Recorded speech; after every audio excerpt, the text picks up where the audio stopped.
Welcome to Nightbound Whispers. Don't forget to like, subscribe, and comment.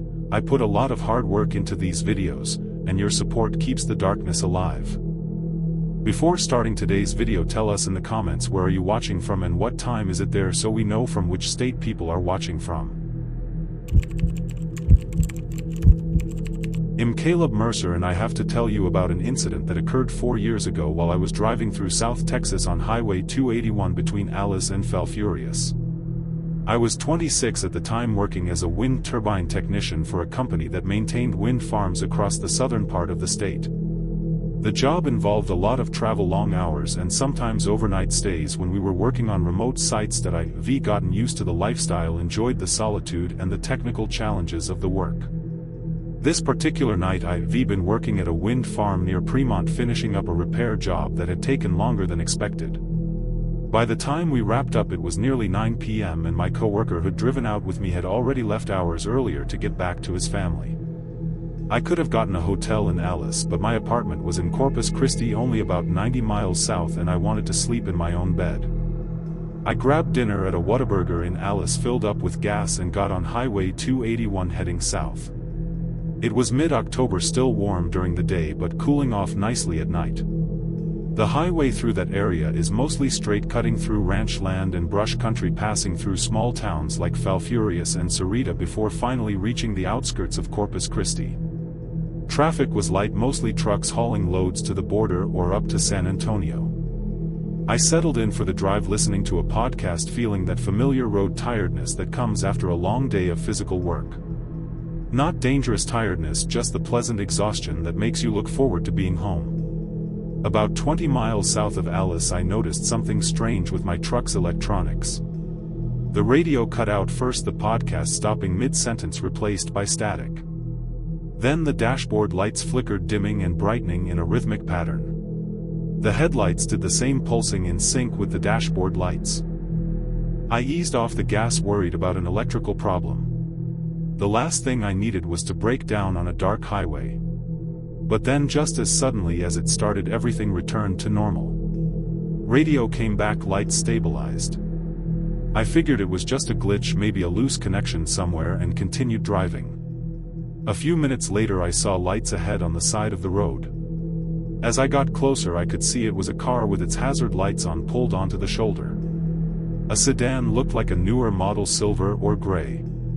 There was someone standing next to the driver's door, waving at passing traffic. I started to slow down, then hesitated.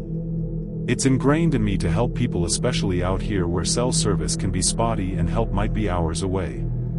But I had also heard stories about people being robbed or carjacked after stopping for what turned out to be staged breakdowns. The person waving became more frantic as I approached. In my headlights I could see it was a woman, young, maybe early 20s. She looked genuinely distressed, not threatening. I made a decision and pulled over in front of her car, leaving my truck running and the doors locked as I got out. "Thank God," she said, hurrying toward me. "My car just died and my phone isn't working. I don't know what's wrong with it." She was small, maybe 5'3", wearing jeans and a sweatshirt, her hair pulled back in a ponytail. She looked scared, but not like she was faking it. Still, I kept my distance, staying near my truck's open door. "How long have you been here?" I asked. "Maybe 15 minutes. I was driving and the engine just stopped, all the lights went out. It won't start again." She gestured helplessly at her car. "Want me to take a look? I'm pretty good with mechanical stuff." "Would you? That would be amazing." I walked over to her car and she popped the hood. I used my phone's flashlight to check the engine compartment. Everything looked normal, no loose cables, no obvious damage. I asked her to try starting it while I watched the engine, and when she turned the key nothing happened. No clicking, no sound at all, like the battery was completely dead. "Could be the battery," I said. "I have jumper cables. We can try jumping it." "Thank you so much," she said. I was starting to get really scared out here alone. I pulled my truck around so the front faced her car's front, left it running, and got out my jumper cables. As I was attaching them to her battery I noticed something odd. The battery terminals were clean, not corroded at all, and when I touched the metal I felt a static shock stronger than normal. The air around the car felt charged like right before a thunderstorm even though the sky was clear. "Try it now," I called to her. She turned the key and the engine cranked but didn't catch. We tried several times but it wouldn't start. I was about to suggest I could drive her to the next town when I heard another vehicle approaching from the north. We both turned to look. It was a truck, big, moving fast. As it got closer I could see it was an 18-wheeler and it wasn't slowing down. It blew past us, the wind from its passage rocking my truck, and then it was gone, taillights disappearing down the highway. "Do you have someone you can call?" I asked, disconnecting the jumper cables. "A tow truck or family?" She pulled out her phone, tried it, and shook her head. Still no signal. "This is so weird." I had full bars when I stopped. I checked my phone. Same thing, no signal at all. That was unusual. Highway 281 had decent coverage through most of the route. We were maybe 10 miles from Falfurrias, should have had at least some signal. "I can drive you to Falfurrias," I offered. "We can call a tow truck from there." She looked relieved. "That would be great. Let me grab my purse." She went to her car, leaned in the driver's side, and then froze. She stayed bent over, not moving for maybe 5 seconds, then slowly straightened up and backed away from the car. "What's wrong?" I asked. She turned to me and her face was pale, eyes wide. "There's someone in the back seat." I felt a chill run down my spine. "What, are you sure?" "I saw them in the mirror. Someone sitting in the back seat." I grabbed my flashlight and walked to the car, shining the light through the back window. The rear seat was empty. I checked all the windows, even opened the back door and looked inside. There was no one there. "There's nothing," I started to say, but she interrupted me. "I saw them. I'm not crazy. There was someone sitting behind the driver's seat, just sitting there watching me." I believed that she'd seen something, or thought she had. People see things when they're scared and stressed. But the car was empty now. "Look, let's just go. Leave the car here, lock it up, and we'll get you help in town." She nodded quickly, clearly wanting to get away from the car. She grabbed her purse, locked the doors, and got into my truck. I put the jumper cables away, got behind the wheel, and pulled back onto the highway. For a few minutes neither of us spoke. She sat with her arms wrapped around herself, staring out the passenger window. Finally she said quietly, "I'm not crazy. I didn't say you were. But you think I was seeing things. It's okay, I know how it sounds. But I saw them clear as day. A man, middle-aged, wearing a suit, just sitting there staring at me." I didn't know how to respond to that, so I focused on driving. The highway stretched ahead, dark and empty. We should have seen more vehicles, but the road was deserted. My truck's electronics started acting up again. The dashboard lights flickered and the radio cycled through stations on its own, bursts of music and talk and static changing every few seconds. Then it settled on a station and a voice came through, clear and loud. "Turn around. Go back. You're heading the wrong direction." The woman grabbed my arm. "Did you hear that?" "Yeah, I heard it." I reached over and turned off the radio, but the voice continued, not coming from the speakers anymore, but from everywhere, filling the cab of the truck. "Turn around. This road goes nowhere. Turn around." I pushed the accelerator down, speeding up. The voice kept repeating the message, and underneath it I could hear other sounds like whispers, multiple voices speaking over each other. The woman was breathing fast, on the edge of panic. "What's happening?" she asked. "I don't know, but we're getting out of here." The headlights illuminated the road ahead and I saw something that made my blood run cold. There was a vehicle stopped in the middle of the highway, a car positioned sideways across both lanes, blocking the road. I hit the brakes, tires squealing, and managed to stop maybe 20 feet from it. It was the same car, the silver sedan that had been broken down on the shoulder. Same license plate, same everything. But we'd left it miles behind us. There was no way it could be here. "That's my car," the woman whispered. "How is that my car?" The driver's door opened and someone got out. A man middle-aged wearing a dark suit exactly as Shed described. He stood next to the car facing us, not moving, just staring through our windshield. I threw the truck in reverse and started backing up, but another vehicle appeared behind us, blocking us in. Another sedan, this one dark-colored, parked directly behind my truck. We were trapped. The man in the suit started walking toward us, his pace slow and deliberate. As he got closer, I could see his face was wrong, the features slightly too symmetrical, the expression blank like a mask. "Lock the doors," I said, though they were already locked. The woman was making small frightened sounds, her hands pressed against the dashboard. The man reached my driver's side window and stopped, his face inches from the glass. His eyes were black, completely black, no whites, no irises, just solid darkness. He raised his hand and pressed it against the window, and I heard a sound like glass beginning to crack. "Drive," the woman said. "Just drive, go around them." I put the truck in drive and cranked the wheel hard to the right, taking us off the pavement onto the shoulder. The ground was rough and the truck bounced violently, but I kept the accelerator down. We went around the silver sedan, clipping its rear bumper, and got back onto the highway on the other side. In the rearview mirror I saw the man in the suit standing in the road, watching us drive away. He didn't chase, didn't get back in the car, just stood there. And then he was gone, just vanished, and both cars were gone too, the highway empty behind us. We drove in silence for several minutes, both of us breathing hard, trying to process what had just happened.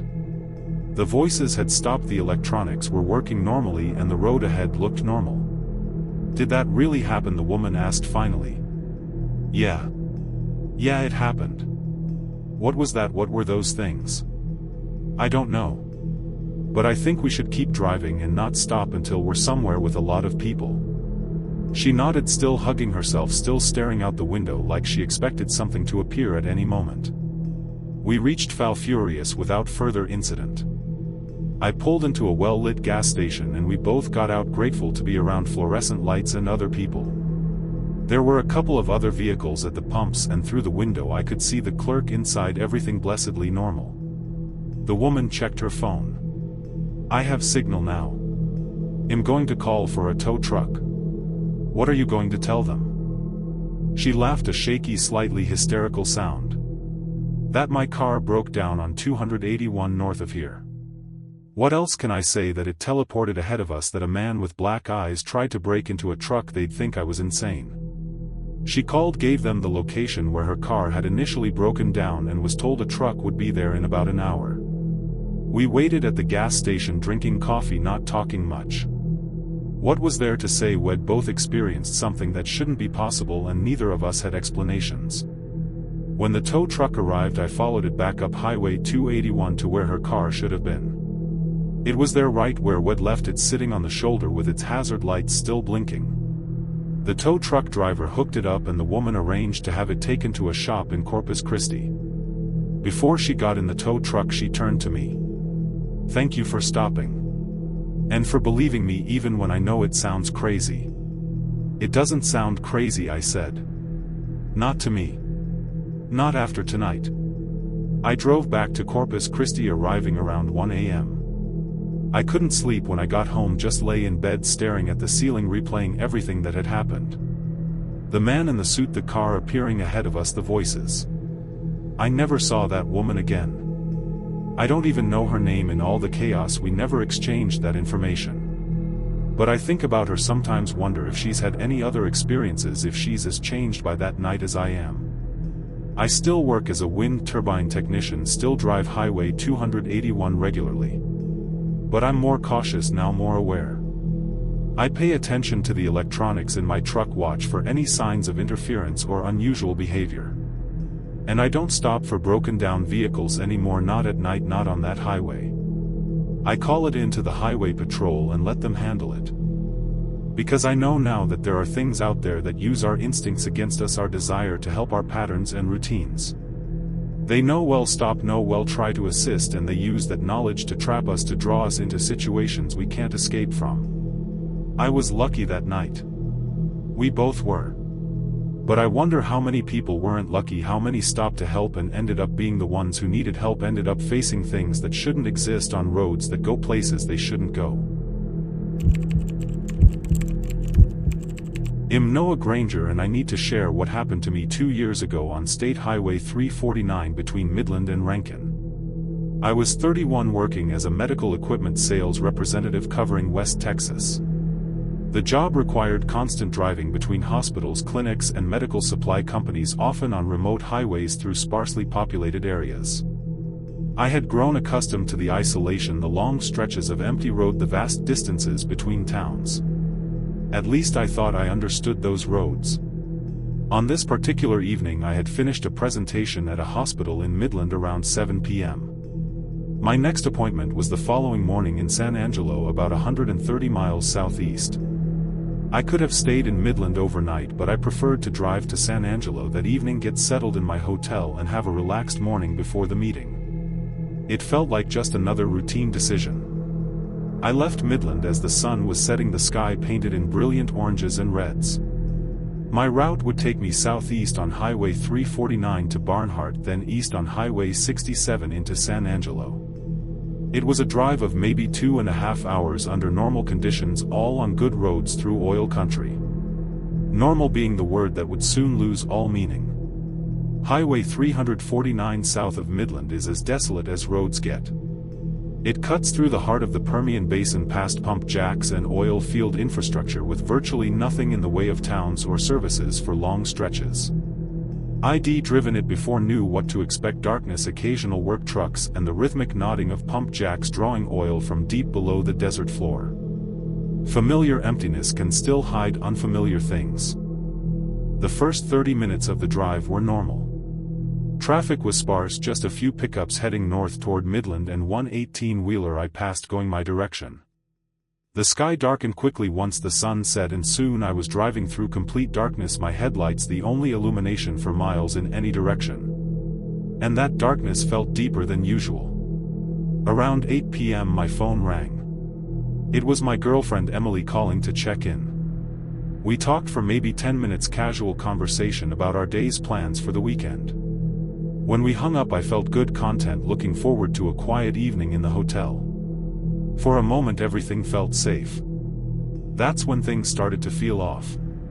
It was subtle at first, just a vague sense of unease that I couldn't attribute to anything specific. The road looked the same, the landscape unchanged, but something felt wrong. I checked my mirrors, looked around the interior of the car, tried to identify what was bothering me. The feeling only grew stronger. Then I realized the pump jacks had stopped. All of them. For miles I'd been passing these machines, their steady up and down motion visible in my headlights as I drove by. But now they were all motionless, frozen in various positions, some up, some down, but none moving. Like time itself had stalled. That was strange. Pump jacks run continuously 24 hours a day, 7 days a week. They don't all stop at once unless there's a power failure or some major issue. I slowed down, studying the ones I could see near the road. They looked normal, otherwise not damaged or burned, just stopped. Silent machines watching me pass. I continued driving, now paying closer attention to my surroundings. The road seemed darker somehow, like my headlights weren't reaching as far as they should. I turned on the high beams, but it didn't help much. The darkness beyond the reach of my lights felt thicker, more present. Like it was pressing inward. I passed a turnoff for a ranch road marked with a weathered sign I couldn't read. In the brief moment my lights swept across it. As I continued past it I glanced in my rearview mirror and saw headlights behind me, maybe a quarter mile back. I hadn't noticed anyone approaching, but I must have been lost in thought. Another vehicle on the same road wasn't unusual. But their timing felt wrong. But over the next few miles those headlights stayed at exactly the same distance behind me. I sped up slightly and they sped up. I slowed down and they matched my speed. A cold feeling settled into my stomach, a sense of déjà vu. I'd heard stories from other sales reps about being followed on remote highways, stories I'd dismissed as paranoia or exaggeration. Now I was experiencing it. And it didn't feel like coincidence. I told myself to stay calm. It was probably just another traveler going to the same destination, maintaining a consistent speed. But the precision with which they matched my every speed change felt deliberate, intentional. Like they were studying me. I decided to test them. There was a turnoff coming up a farm road that led off into the darkness. I signaled and took the turn, pulling off the highway onto a dirt road. If the vehicle behind me was just a coincidental traveler, they'd continue on the highway. If they followed me onto this random dirt road, I'd know something was wrong. I wasn't sure I wanted the answer. The dirt road was rough, full of potholes and loose gravel. I drove slowly, maybe 15 miles an hour, watching my rearview mirror. The headlights turned onto the road behind me. They were following. That confirmed my fear. My heart rate jumped. This was definitely intentional. Someone was deliberately tracking my movements. I continued down the dirt road for maybe half a mile, then stopped, turning off my headlights. If whoever was behind me drove past, I could get a look at their vehicle. If they stopped, well, I'd figure that out when it happened. Either way, I was committed now. The headlights came closer, moving slowly down the dirt road. In the darkness, I couldn't make out what kind of vehicle it was, just those 2 points of light approaching steadily. They got to within maybe 100 feet of where I was parked and stopped. Close enough to feel threatening. We sat there, 2 vehicles facing each other in the darkness of a random farm road in the middle of the West Texas desert. Neither of us moved. I couldn't see them, and presumably they couldn't see me clearly with my lights off. The situation felt surreal, like we were engaged in some kind of standoff. Time stretched uncomfortably long. After maybe 2 minutes, my phone rang. I jumped at the sound, fumbling to answer it. The caller ID showed a number I didn't recognize, local area code. I answered. I almost didn't want to. Hello? My voice sounded small. Static. Loud, harsh static, then a voice underneath it, distant and distorted. You shouldn't have stopped. Keep driving. Don't stop. The warning felt urgent. Who is this? I demanded. Fear sharpened my tone. More static then. It's not safe to stop. Keep moving. Get back to the highway. The voice sounded wrong. The call ended. I stared at my phone, trying to process what I'd just heard. The voice had sounded wrong, artificial somehow, like it was computer generated. And how did they know I'd stopped? Unless they were watching me. I looked at the vehicle behind me. Had they called me? But that didn't make sense. Why follow me off the highway just to tell me to get back on it? Nothing about this made sense. I started my car, turned on the headlights, and carefully made a 3-point turn, heading back toward the highway. The vehicle behind me didn't move, didn't turn around, just sat there with its lights pointing down the farm road into the darkness. Like it had never followed me at all. I got back onto Highway 349 and continued south, constantly checking my mirrors. The other vehicle didn't follow back onto the highway. After a few miles, I started to relax slightly, telling myself the worst was over. I was wrong. But then I saw something ahead that made my breath catch. There was a car parked on the side of the road, hazard lights blinking. And standing next to it was a figure waving at traffic, trying to flag someone down. The night wasn't finished with me. Every instinct told me not to stop. After what had just happened with being followed, the last thing I wanted was to pull over for a stranger. But as I got closer, I could see it was a woman, young, and she looked genuinely distressed. Exactly the kind of person you'd help. I slowed down but didn't stop, trying to get a better look as I passed. She was waving frantically, mouthing something I couldn't hear. Her car looked normal, a sedan with its hood up. It looked like a legitimate breakdown. Too legitimate. I drove past, feeling guilty but also scared. I grabbed my phone to call 911 to report someone needing help on the highway, but I still had no signal. I had had full bars when Emily called earlier, but now nothing. The isolation felt absolute. In my rearview mirror, I saw the woman stop waving and just stand there, watching my taillights disappear. And then she was gone. Both her and the car just vanished from the mirror. I looked back over my shoulder, craning to see behind me, but the road was empty. No car, no hazard lights, no woman. Like she'd never existed. My name is Ethan Rowe, and what I'm about to describe happened to me 18 months ago on State Highway 16 between Bandera and Kerrville. I was 27 years old, working as a freelance wildlife photographer specializing in night photography. My niche was capturing nocturnal animals and the landscapes they inhabited, work that required me to be out at odd hours in remote locations. It was challenging, often uncomfortable work, but I loved it, loved the solitude and the connection with the natural world that came from patient observation in the darkness. That solitude had always felt peaceful before that night. I had been spending a week in the hill country, photographing white-tailed deer and wild hogs around Bandera. I had had good success, getting some shots I was really proud of, and I was heading back to my base in Kerrville on this particular night.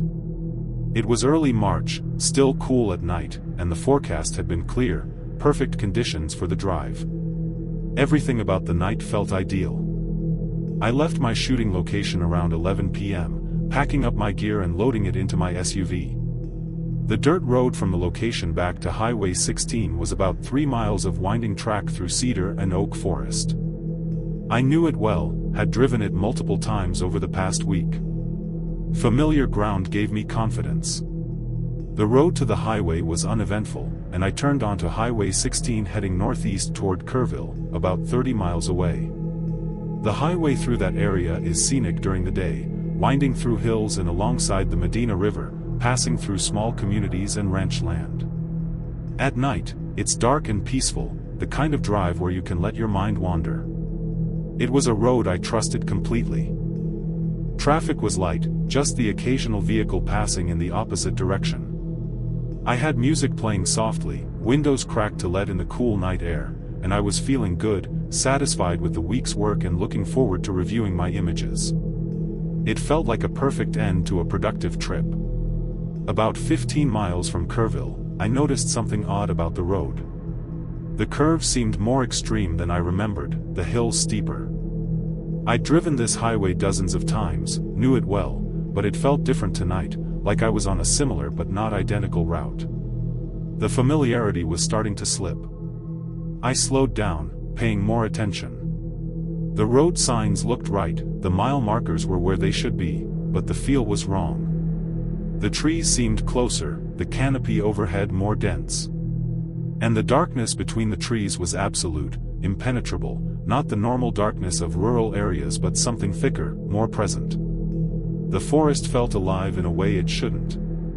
I told myself I was tired, that night photography sessions always left me more drained than I realized. But the feeling persisted, grew stronger. Something was wrong with this road. My instincts wouldn't let it go. Then I saw the deer. It was standing in the middle of the road, maybe 50 yards ahead, illuminated by my headlights. A buck, good-sized, with a decent rack. It was facing me, perfectly still, not reacting to the approaching vehicle as a deer normally would. Its stillness felt deliberate. I looked forward again. The deer was closer now, maybe 10 feet from my hood, though I hadn't seen it move. It was still staring at me, and now I could see that its mouth was open slightly, as if it was breathing hard, or preparing to make a sound. I wished I hadn't noticed. Then it made a sound, and it wasn't anything like a deer should make. It was a voice, human voice, a woman's voice, speaking words I couldn't quite understand but that sounded like they might be Spanish or some dialect I didn't recognize. The voice was coming from the deer, from its open mouth, the sound distorted and wrong, overlaid with clicking and static-like noises. Hearing it shattered my composure. I'm not ashamed to say I panicked. I threw the SUV into four-wheel drive and hit the gas, intending to go off-road, through the brush, around the deer, anything to get away from it. The vehicle lurched forward, and the deer moved incredibly fast, faster than any animal should be able to move, positioning itself directly in front of me. It anticipated me. I hit the brakes hard, stopping just inches from it. The deer reared up on its hind legs, standing like a person, its front hooves pawing at the air. It was at least 8 feet tall when standing like that, maybe taller, and in the headlights, I could see that its body was wrong, the proportions all off, like something pretending to be a deer but not quite succeeding. The illusion was breaking apart. Then it dropped back to all fours and bolted off the road, disappearing into the forest with impossible speed. I sat there, engine running, breathing hard, trying to process what I'd just seen. That thing had been mimicking a deer, mimicking the voice of a woman, trying to stop me? Delay me? Force me off the road? Its intention felt predatory. I looked around, trying to get my bearings. The road ahead looked normal now, regular Highway 16, no longer the strange version I'd been driving through. The road behind me was also back to normal, the highway I recognized. Whatever had happened, whatever that thing had been, it was over. At least physically. I started driving again, slowly, watching carefully for any other anomalies. My hands were shaking on the wheel. In all my years of wildlife photography, spending countless hours in the wilderness at night, I'd never experienced anything like that. I'd seen strange animal behavior, had some close encounters, but nothing that violated the basic rules of biology and physics the way that thing had. It rewrote what I believed possible. The rest of the drive to Kerrville was uneventful. I made it to my rental house around midnight, unloaded my gear, and tried to settle down. But I couldn't sleep. I kept thinking about that deer thing, the way it had moved, the voice coming from its mouth. Sleep felt impossible. The next day, I did some research online, looking for reports of similar experiences in the hill country. I found a few forum posts, people describing encounters with animals that behaved strangely, deer that seemed too intelligent, coyotes that watched people with obvious awareness. Most of the posts were dismissed as misidentifications or exaggerations, but a few stood out as being genuinely disturbing, describing the same kind of wrongness I'd experienced. I wasn't alone in it. One post in particular caught my attention. It was from a hunter who'd been out near Bandera, about 5 years earlier. He described seeing a deer that had stood on its hind legs and spoken to him in his dead brother's voice, asking him to follow it into the forest. He'd refused, had actually shot at it with his rifle, though he claimed the bullets had no effect. The deer had eventually left, and when he tried to tell other hunters about it, they'd laughed at him, suggested he'd had too much to drink. His story mirrored my fear. I felt validation reading that. I wasn't crazy, wasn't hallucinating. Other people had encountered these things, whatever they were. But that validation didn't make me feel better. If anything, it made me more disturbed, knowing that these encounters were happening, that something was out there in the hill country, something that could mimic animals, that had intelligence and intention behind its actions. The mystery deepened instead of easing. I finished up my work in the area over the next few days, but I changed my methods. I no longer worked alone at night. I brought a friend with me, another photographer who thought I was being paranoid but was willing to help. And I never went back to that stretch of Highway 16 at night. I took alternate routes, added time to my drives, whatever it took to avoid that particular section of road. Avoidance became survival. I still work as a wildlife photographer, still spend time in remote areas at night. But I'm more cautious now, more aware. I know that the natural world holds things that don't fit into our understanding, things that exist in the margins and shadows, things that watch us and sometimes interact with us in ways we can't explain. Awareness replaced innocence. I think about that voice coming from the deer's mouth, the woman's voice, speaking in a language I didn't understand. I think about what it wanted, why it was blocking the road, what would have happened if I'd followed it into the forest. And I think about the hunter who'd heard his dead brother's voice, and I wonder what these things are, where they come from, what their purpose is. Questions without answers. I don't have answers. I just have the memory of that night, the image of that thing rearing up on its hind legs, 8 feet tall and wrong, so terribly wrong. And I have the knowledge that when you're out there at night, on those remote Texas highways, you're not always alone, and not everything you encounter is what it appears to be. That truth stays with me.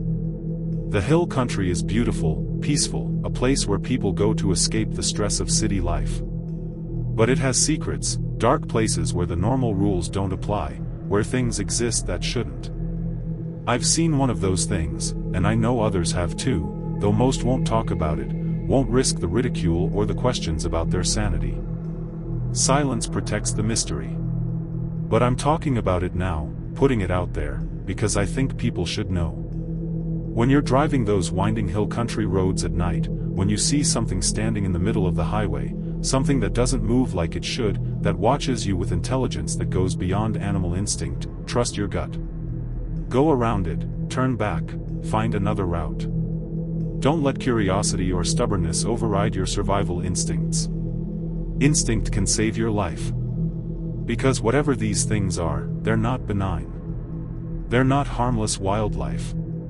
They're something else, something that uses our expectations and our patterns against us, something that waits in the darkness for people who make the wrong choices, who ignore the warnings their bodies are giving them. And they are still out there waiting. My name is Ethan Rowe, and what I'm about to describe happened to me 18 months ago on State Highway 16 between Bandera and Kerrville. I was 27 years old, working as a freelance wildlife photographer specializing in night photography. My niche was capturing nocturnal animals and the landscapes they inhabited, work that required me to be out at odd hours in remote locations. It was challenging, often uncomfortable work, but I loved it, loved the solitude and the connection with the natural world that came from patient observation in the darkness. It was the kind of life that felt made for me. I had been spending a week in the hill country, photographing white-tailed deer and wild hogs around Bandera. I had had good success, getting some shots I was really proud of, and I was heading back to my base in Kerrville on this particular night. It was early March, still cool at night, and the forecast had been clear, perfect conditions for the drive. Everything felt calm and routine. I left my shooting location around 11 p.m., packing up my gear and loading it into my SUV. The dirt road from the location back to Highway 16 was about 3 miles of winding track through cedar and oak forest. I knew it well, had driven it multiple times over the past week. There was nothing unusual about the start of the drive. The road to the highway was uneventful, and I turned onto Highway 16 heading northeast toward Kerrville, about 30 miles away. The highway through that area is scenic during the day, winding through hills and alongside the Medina River, passing through small communities and ranch land. At night, it's dark and peaceful, the kind of drive where you can let your mind wander. It should have been an ordinary trip home. Traffic was light, just the occasional vehicle passing in the opposite direction. I had music playing softly, windows cracked to let in the cool night air, and I was feeling good, satisfied with the week's work and looking forward to reviewing my images. My guard was completely down. About 15 miles from Kerrville, I noticed something odd about the road. The curves seemed more extreme than I remembered, the hills steeper. I had driven this highway dozens of times, knew it well, but it felt different tonight, like I was on a similar but not identical route. That was the first flicker of unease. I slowed down, paying more attention. The road signs looked right, the mile markers were where they should be, but the feel was wrong. The trees seemed closer, the canopy overhead more dense. And the darkness between the trees was absolute, impenetrable, not the normal darkness of rural areas but something thicker, more present. It felt like driving through a place that didn't want me there. I told myself I was tired, that night photography sessions always left me more drained than I realized. But the feeling persisted, grew stronger. Something was wrong with this road. The instinct wouldn't go away. Then I saw the deer. It was standing in the middle of the road, maybe 50 yards ahead, illuminated by my headlights.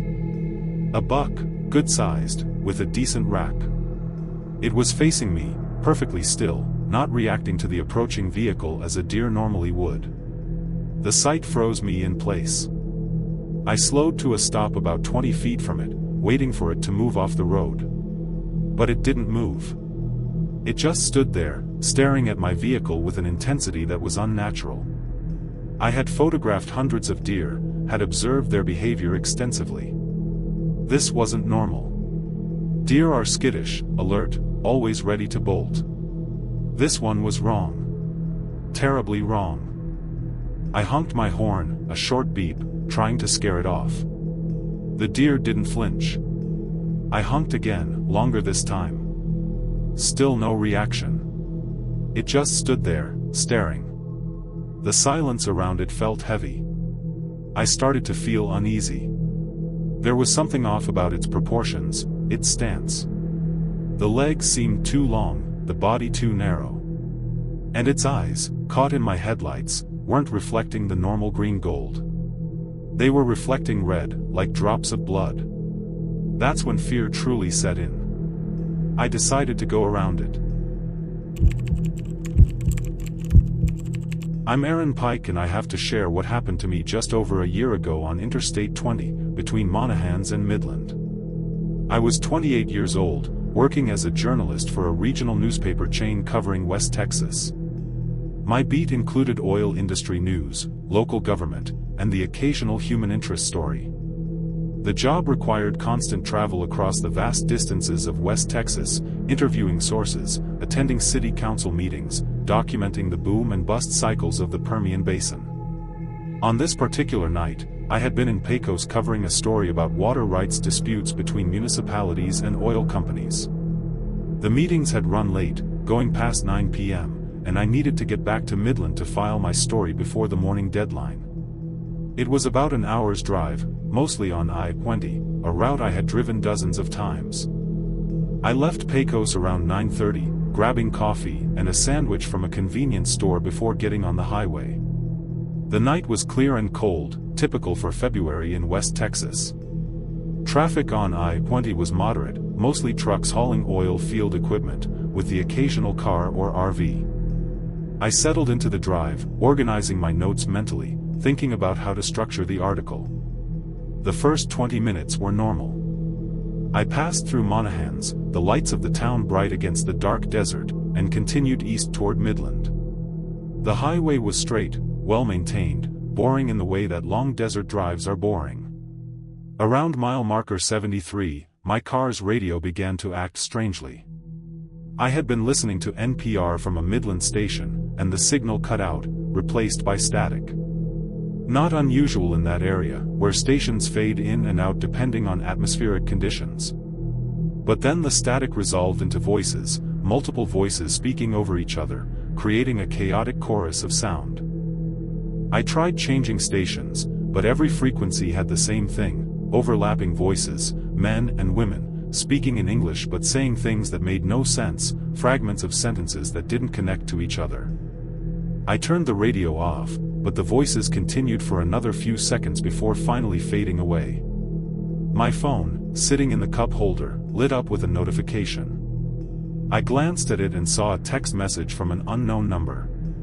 The message read, "Keep driving. Don't stop. They're watching." I felt a chill run through me. This had to be a prank, some kind of spam message. I deleted it and focused on the road. But another text came through immediately. "You need to listen. This isn't a joke. Keep your speed up. Don't stop for anything." I picked up the phone at the next safe moment, intending to block the number, but before I could, another message arrived. "Check your mirror. Black truck. 3 cars back. They've been following since Pecos." I looked in the rearview mirror, and my stomach clenched. There was indeed a black truck, 3 vehicles back, and as I watched, it changed lanes, moving up to get behind the car directly behind me. Then it changed lanes again, getting behind me, 1 vehicle between us. It could be coincidence. This was a major highway, people were traveling the same direction. But combined with the messages, it felt deliberate, threatening. I sped up, pushing my car from 70 to 80. The black truck matched my speed. The car that had been between us fell back, apparently not interested in going that fast, and now the truck was directly behind me. Another text. "Exit at Penwell. Take the frontage road north. Lose them before Midland." Penwell was a tiny community, maybe 15 miles ahead. I didn't know if there even was a frontage road there, if this was legitimate advice or if it was leading me into something worse. But the truck behind me was getting closer, and I was scared. I made a decision. I would exit at Penwell, see if the truck followed, and if it did, I'd call 911. I had full signal, I could get help. This was probably nothing, probably just paranoid thinking triggered by weird text messages, but better safe than sorry. The exit for Penwell appeared, marked with a small green sign. I signaled and took the exit, watching the mirror. The black truck followed. That confirmed it, this wasn't coincidence. The exit ramp led to a service road that ran parallel to the interstate. I turned right, heading north as the text had instructed, and the truck followed. I grabbed my phone, ready to dial 911, when another text arrived. No police. They can't help with this. Trust me. Keep going. Who are you? I texted back, one-handed, trying to keep my eyes on the road. The response came immediately. Someone who knows what's happening. You were targeted. They saw you at the meeting in Pecos. They think you know something. Know what I asked? I was covering a water rights story. More than water rights. You were asking questions about the closed sites.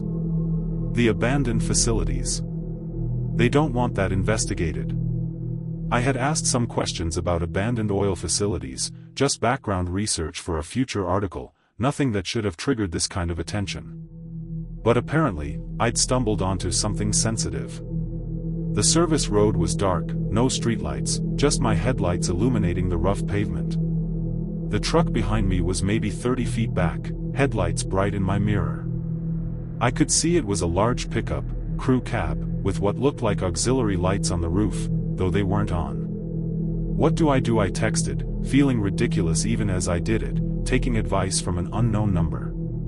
There's a turnoff ahead, unmarked dirt road on the left. Take it.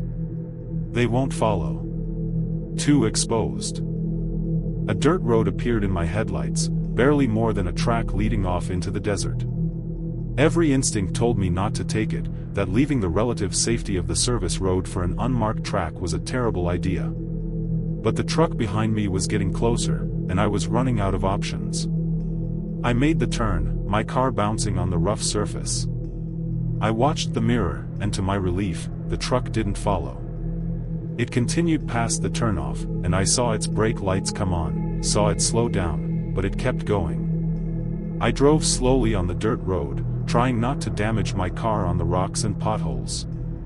After maybe half a mile, the road curved around a small hill, and on the other side was a structure, a small metal building that looked like an old pump station or utility shed. There was a vehicle parked next to it, a sedan, with someone standing beside it. I stopped, keeping my distance, and the person walked toward my car, moving into my headlights. It was a woman, maybe 40, wearing jeans and a jacket, her hands visible and empty. She looked professional, not threatening. I rolled down my window slightly. Are you the one texting me? She nodded. Yes. I'm sorry for the dramatics, but I needed to get you away from them without alerting them to my presence. Who are they and who are you? They're security for one of the oil companies. You were asking questions that made someone nervous. As for me, I'm a former EPA investigator, now working independently. I've been tracking some illegal practices by certain operators in the basin. What does this have to do with me? The water rights story you were covering? That meeting involved representatives from multiple companies, including the one I'm investigating.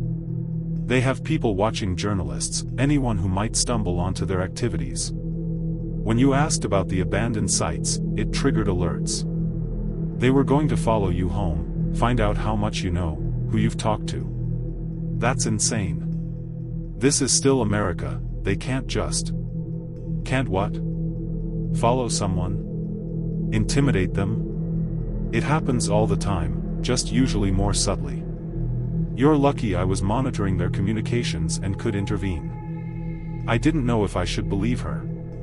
This could all be an elaborate setup, a way to manipulate me or feed me false information. But she'd helped me evade the truck, and her story, as paranoid as it sounded, had a grain of plausibility. What do you want from me? I asked. Nothing right now. just be careful. Don't pursue the abandoned site story. If you do, make sure you have backup, documentation, witnesses. These people play rough. She handed me a card through the window, a plain white card with just a phone number, no name. If you change your mind, if you want to know more, call that number. But think carefully before you do. This isn't a story you can walk away from once you're committed. She walked back to her car, got in, and drove off down a different track that I hadn't noticed, disappearing into the darkness. I sat there for a few minutes, trying to process everything that had happened. Finally, I carefully turned my car around and drove back to the service road, then to the interstate, and continued to Midland without further incident. I filed my water rights story, keeping it strictly to the facts, not mentioning any of the peripheral questions I had asked about abandoned sites. In the days that followed, I did some digging on my own, very carefully. I found reports of EPA investigations into illegal dumping at old oil facilities, found court cases that had been settled quietly, found patterns of intimidation against journalists and activists who tried to cover certain stories. Nothing conclusive, nothing I could write about without more evidence, but enough to convince me that the woman had been telling the truth, or at least a version of it. I kept her card, but I never called the number. I wasn't ready to commit to that kind of investigation, wasn't willing to accept the risks that came with it. Maybe that makes me a coward. Maybe it makes me prudent. I'm not sure which. But I think about that night often, about the black truck following me, about the woman waiting in the desert with information she thought was important enough to stage an intervention for. I think about the texts, the warnings, the suggestion that there are people out there actively suppressing stories, intimidating journalists, protecting secrets that have real environmental and health consequences. And I think about all the other journalists, the ones who did pursue those stories, who did take the risks. Some of them published important investigations. Some of them faced harassment, legal threats, even physical danger. A few disappeared, their stories left unfinished, their questions unanswered. That's the part that haunts me most, the possibility that by staying silent, by playing it safe, I'm complicit in whatever is being hidden out there in those abandoned facilities, in those closed sites that someone doesn't want investigated. The idea that my fear, my desire to keep my job and my safety, might be exactly what allows bad actors to continue operating without accountability. I still work as a journalist, still cover West Texas. But I focus on safer stories now, local politics, sports, business news that doesn't touch on anything controversial. It's not what I imagined I'd be doing when I got into journalism, not the impactful investigative work I dreamed about. But it's what feels survivable. And on nights when I'm driving back from an assignment, when I see headlights behind me that stay at a consistent distance, when my car's radio picks up strange interference or my phone gets texts from unknown numbers, I feel that same chill I felt on I-20, that same awareness that there are forces operating just beneath the surface of normal life, forces that don't want to be exposed, that will go to significant lengths to protect their interests. I saved that card, the one with just a phone number. Sometimes I take it out, look at it, think about making the call, about committing to the story that woman wanted me to tell. But I haven't done it yet. Maybe I never will. Maybe I'll carry that card until it's too faded to read, a reminder of the road not taken, the story not told, the courage not found. That's my confession, I suppose. Not a story about ghosts or monsters or supernatural phenomena, but something maybe more disturbing. The realization that there are very human threats out there on those Texas highways, people with resources and motivation to silence inconvenient questions, and that sometimes we let them win because the alternative is too frightening to contemplate. That was tonight's Whisper from the Shadows. Subscribe to Nightbound Whispers. And remember, the night is never truly silent.